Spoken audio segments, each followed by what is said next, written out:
저는 2,900까지는 갈 수가 있을 것이다. 이거 반등을 하는데 내년에는 한 번 더 떨어지라고 했어요.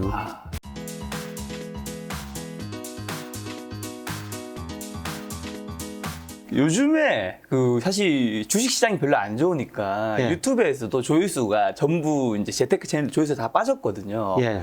무슨 일인지 근데 교수님 영상만 어디든지 나가시면 조회수가 빵빵 터지고 있더라고요. 어떻게 되는가요, 교수님? 작년 뭐 다 좋게 봤을 때 제가 뭐 좀 나쁘게 봤었거든요. 근데 주가가 떨어지니까 야, 저 친구는 좀 신뢰할 만하다. 그리고 데이터로 이야기하다. 그래서 제 주변에 제 이거 유튜브를 보셨던 분들이 네. 주로 젊은 분들보다는 나이 드신 분들, 특히 주부분들이 참 많으시더라고요. 예. 어디 가면 이야기를 하죠. 너 봤다. 네 방송 잘 보고 있다. 교수님 예. 덕분에 어떻게 보면 이제 적용하셨던 분은 자산을 좀 잘 지켰던 거겠죠? 예. 그래서 가끔 더 메일도 보내세요. 예, 네 덕분에 현금 가지고 있었는데 네네. 지금 주식을 사야 되느냐. 네. 그리고 제가 최근에 뭐 4월에 많이 떨어지고 5월에는 좀 오를 것이다 이렇게 말씀을 드렸는데 5월에 좀 안 오르지 않느냐. 그래서 요새는 욕하고 있습니다. 근데 사실 작년에는 교수님 출연하시면 이제 좀 안 좋은 악플들이 조금 있었는데 네. 요즘에는 드디어 그분이 오셨다. 닥터두. 이런 이제 좋은 댓글도 응원하는 댓글들이 확실히 좀 많이 늘었더라고요. 예, 사실 저는 마음 아파서 댓글은 잘 안 봅니다. 네. 근데 이제 제 유튜브를 시작했으니까 네네. 뭐 수요자분들이 뭐를 요구하는지 예, 그걸 보기 위해서 좀 보기는 보는데요. 네. 사실 그 이전에는 거의 안 봤었습니다. 너무 많이 보면 또 사실 저도 이제 댓글 보면 상처받을 때 있거든요. 예. 저는 그렇게 상처받지 않은 편인데 네. 요새 제 후배들 두 사람을 보니까 상당히 잘 나가는 사람인데 네네. 이 친구들이 댓글 보고 굉장히 마음 아파하더라고요. 그래서 야 그거 뭐 증권 시장에는 다양한 견해가 존재할 수밖에 없고 그렇죠. 예, 그런데 그냥 넘기라고 그러는데도 참 마음에 상처를 받았더라고요. 그렇죠. 많은 시청자 여러분 댓글 조금만 이제 수위 조절해 주시면 저희가 편하게 좀 방송할 수 있지 않을까 싶습니다. 작년에 이제 9월 3일 저희 김작가 TV 촬영 때 부채에 의한 성장의 한계와 자산 가격 거품이 빠지면서 이제 심각한 경제 위기가 올 것이라고 주장하셨는데 사실 그 이후에 이제 주식 시장이 엄청 많이 빠지면서 예. 아무래도 교수님 말씀을 이제 많은 분들이 더 신뢰하게 되었는데 그럼 지금은 생각한 수준까지 온 건지 증시 거품 하여는 어디까지 빠진 건지 그리고 지금 뭐 코스피가 한 2,600 왔다 갔다 하고 있는데 예, 예. 이게 지금 바닥인 건지. 제가 뭐 일평균 수출 금액이나 이런 걸 평가하면요, 네네. 예, 지금 거의 완전히 제자리까지 다시 돌아왔습니다. 여기서 제자리라면 한 2,600 정도, 네. 이 정도가 저는 저점이라고 봤었거든요. 네네. 예. 예, 그런데 이제 문제는 이거 반등을 하는데 내년에는 한 번 더 떨어지라고 했어요. 일단 좋은 이야기, 나쁜 이야기인데 그럼 나쁜 이야기 잠깐 내버려두고요. 예. 좋은 이야기 이제 올해 하반기는 반등하는 건가요? 예, 반등을 하리라고 보고 있습니다. 왜요? 예, 그거는 주가가 그동안 일평균 수출 금액에서 제가 작년까지는 뭐 40% 정도 가대평가돼 가지고 주가가 떨어질 수밖에 없다. 네. 이런 말씀을 드렸는데요. 최근에 보니까 거의 일평균 수출하고 평가해 보면은 거의 제자리거든요. 네네. 예, 그리고 제가 주가를 예측할 때 일평균 수출 금액뿐만 아니라 이 선행지수 순환변동치라는 걸 가지고 주가를 전망하거든요. 네.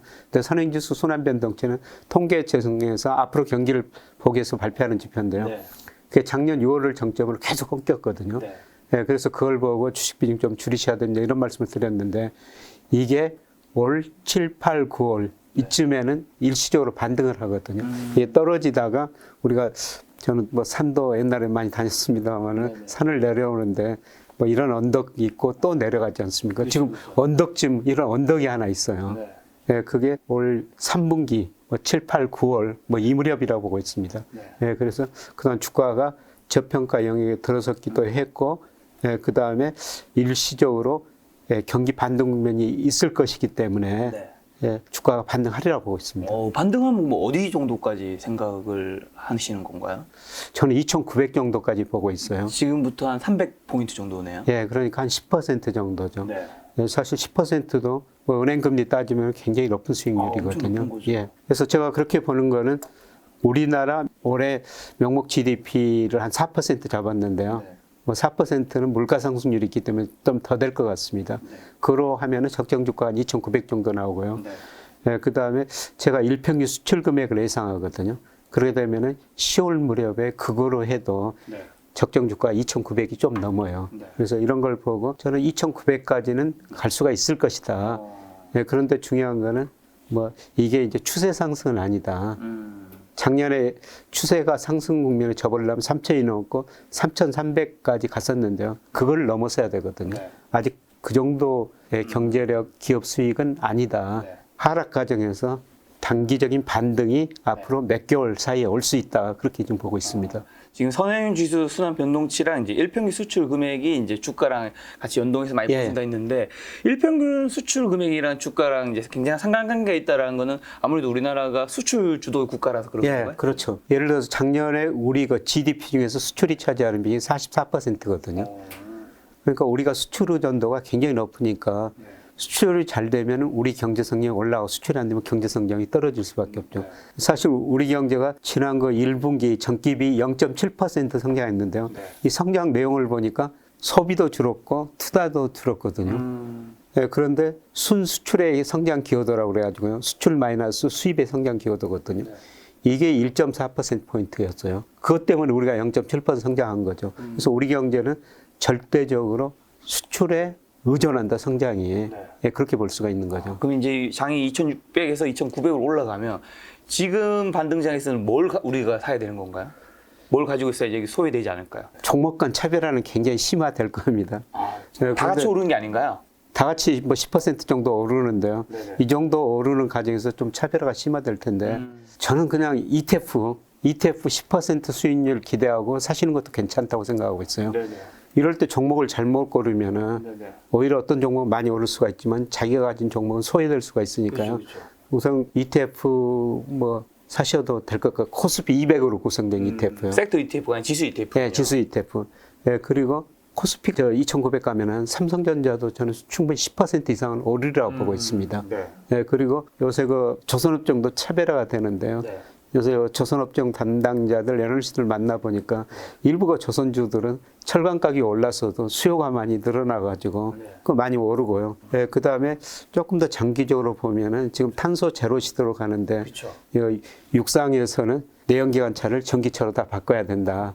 근데 해상에서도 지금 다니는 배가 매연을 엄청 뿜어내고 있다는 겁니다. 전 세계가 거기도 규제를 해야 된다는 거죠.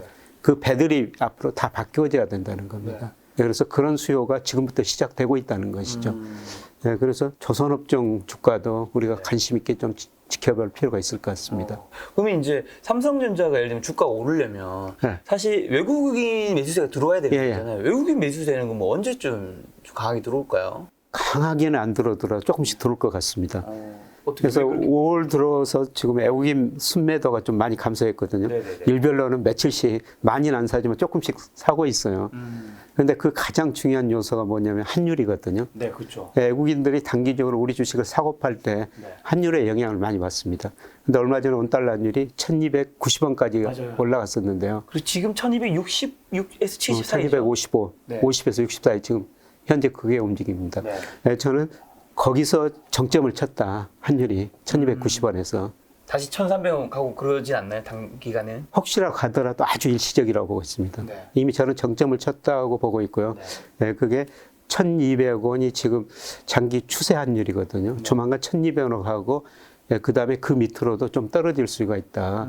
그렇게 보는 거는 최근 우리나라 환율이 오른 거는 물론 우리나라 무역수지 적자도 늘어나고 있습니다만 달러가 강세를 보였기 때문입니다. 네, 그렇죠. 달러가 강세 보이는 이유는 미국이 금리를 빅스텝한다, 많이 올린다. 그다음에 러시아 우크라이나 침공하면서 달러가 안전자산이라고 안전자산 수요가 늘어나면서 달러가 같이 올랐는데요. 그런데 우리가 흔히 그 달러 지수라 하면은 선진국 통화에서 달러 지수 그게 105까지 갔었거든요. 그런데 최근에 102 밑으로도 떨어지고 있어요. 저는 달러 지수가 105에서 올해 고점 쳤을 것이다. 그거는 미국의 대불균형이 너무 심하다거든요.